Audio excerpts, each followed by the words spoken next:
آپ کیا کہیں گے؟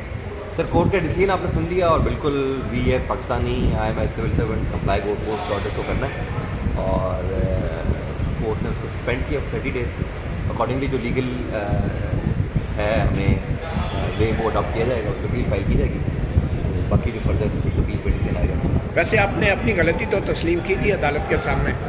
نہیں، آپ نے شاید کورٹ کو فالو نہیں کیا۔ جی جی، اس میں پراپر آرگومنٹ دیے گئے کہ جی جو MPO ایشو ہوا اور اس کا بیسس رپورٹس تھی انٹیلیجنس بیورو کی اور اسپیشل برانچ کی، اور اس کے بعد ڈسٹرکٹ انٹیلیجنس کمیٹی ہے جس میں تمام ایجنسیز جو پاکستان کے ادارے ہیں وہ ممبرس ہوتے ہیں، وہ ایک کمیٹی کنوین ہوئی اور انہوں نے کنسنسس سے ڈیسیژن دیا کہ یہ لا اینڈ آرڈر کا ایشو بنے گا اگر MPO ایشو نہیں ہوا اور اس کو ڈیٹین نہیں کیا گیا۔ وہ کورٹ کے سامنے ہمیں سبمیشنس کی گئی تھی، تو وہ ظاہر ہے وہ چیزیں کورٹ کا الٹیمیٹ ڈیسیژن ہے and we all as Pakistani has to follow the decision of the court, اور وہ بالکل ہم کمپلائی کر رہے ہیں۔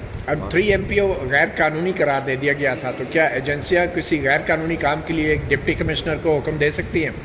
میرا خیال ہے آپ نے شاید اگین وہ IC فالو نہیں کی، وہ جو MPO سسپینڈ ہو گیا ہے تو اگین پاور آر بیک۔ دیکھیں بات یہ ہے کہ لیکن اس سے پہلے ہوا تھا یہ نئی شہریار آفریدی کے کیس کی بات کریں؟ جی اس وقت تو سسپینشن تھی، اور اس کے بعد بھی جو کورٹ نے سسپینڈ کیا وہ بھی ICA میں وہ آرڈر، لیکن جب آرڈر جاری کیا کیا اس وقت وہ سسپینڈڈ تھا 3 MPO؟ نہیں، بالکل تو وہ غیر قانونی تھا، آپ مانتے ہیں؟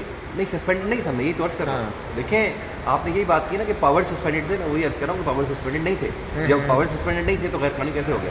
نہیں، قانون کے حوالے سے تو فیصلہ دے چکی تھی نا 3 MPO کے حوالے سے اسلام آباد، وہ بھی آپ نے شاید فالو نہیں کیا۔ دیکھیں اگر آپ اس آرڈر کو پڑھیں جو مئی کا آرڈر ہے، ٹو بی ایگزیکٹ 29 مئی کا، اور اسلام آباد ہائی کورٹ کا، اس آنریبل کورٹ نے اس میں کہیں یہ چیز مینشن نہیں کی کہ کہیں اسٹینڈنگ آرڈر ہے۔ اسٹینڈنگ آرڈر ہوتا تو میں نے اگین بات کی کہ ہم سب پہ یہ فرض ہے، لاگو ہے کہ ہم فالو کریں اور ہمیشہ ان کو فالو کرتے رہیں۔ اور اس کے بعد ایک لائن آف ڈیٹینمنٹ ہوئی ہیں from different districts and through different FIR، اور اس کے بعد ہم نے تو دوبارہ جو MPO کیا وہ کچھ 3 مہینے کی بات ہے، یعنی وہ اگست میں دوبارہ MPO ہوا ہے، اور اس کا بھی بیک گراؤنڈ میں نے آپ کو عرض کر دی۔ تو جو لیگل چیزیں اویلیبل تھی ہمارے پاس وہ ہم نے اس کو فالو کی ہے، کورٹ میں ہماری سبمیشنز بھی کی گئی، اور آج کورٹ کا ڈیسیژن وہ بھی آپ کے سامنے آپ سارا فالو کرتے رہے ہیں۔ اٹ ہیز بین 7 months وہ جب انیشیٹ ہوئی تھی یہ کنٹمپٹ، اگست میں غالباً ہوئی تھی، اینڈ ٹوڈے از 1 March۔ تو لیگل جو ہمارے پاس، تو آپ یہ کہہ رہے ہیں کہ آج 3 MPO کے جو اختیارات ہیں وہ بحال ہیں اور آپ آج بھی انہیں استعمال کر سکتے ہیں؟ دیکھیں میں نے آپ سے عرض کی کہ وہ آپ نے خود بات کی کہ وہ بحال ہیں، ICA میں سسپینڈڈ ہیں، وہ چیز کو آئے گی تو ضرور اس کو ایگزامن کیا جائے گا ایز پر لا، اور پہلے بھی ایز پر لا ہی چیزیں دیکھی گئی ہیں اور دوبارہ دیکھی جائیں گی ویسی ہے۔ دیکھیں اگین وہی بات ہے کہ ہم ادھر جو کھڑے ہیں تمام گورنمنٹ سرونٹس جو اس ملک میں ہیں وہ، اور تمام سٹیزنز بھی ایون کورٹ کا احترام کرتے ہیں، اور کورٹ کے احترام میں ہی جو ہے وہ ایک جسٹس ہے اور سکسیس ہے سب، اور اسی طرح انشاءاللہ کورٹ کا احترام کیا جائے گا۔ کورٹ کے جو آرڈرز ہوتے ہیں وہ منوم ہم پہلے بھی مانتے رہے ہیں اور بھی انشاءاللہ مانیں گے۔ Thank you.